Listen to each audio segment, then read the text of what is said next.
नमस्कार, मी डॉक्टर शरद देशमुख, गॅस्ट्रोएंटरॉलॉजिस्ट आणि liver specialist. माझ्या ओपीडीमध्ये बरेच लोक मला येऊन विचारतात, की "सर, मी रोज ड्रिंक करत नाही. फक्त वीकेंडला ड्रिंक करतो. तर ते सेफ आहे ना?" तर माझं उत्तर आहे नाही.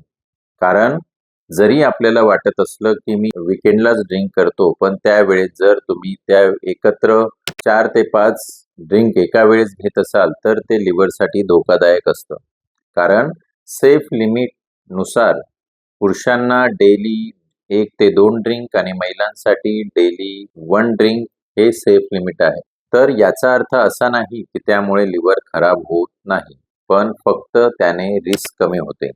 ज्यावेळेस आपण वीकेंडला 2 ते 3 दिवस एकाच दिवशी 4 ते 5 ड्रिंक घेतात, त्यामुळे लिव्हरवर अचानक स्ट्रेस येतो, अल्कोहोलच्या मेटाबॉलिझमला कमी वेळ भेटतो आणि लिव्हरला डॅमेज होऊ शकतं. आणि या व्यतिरिक्त बिंज ड्रिंकिंगमुळे अल्कोहोलिक पॅनक्रियाटायटिस म्हणजे स्वादुपिंडाला सूज येणं, पॅनक्रियाटायटिस होणं ही सुद्धा पॉसिबिलिटी असते.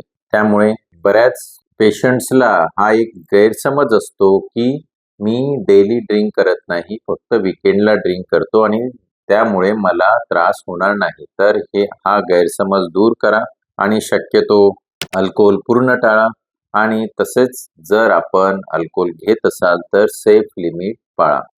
धन्यवाद.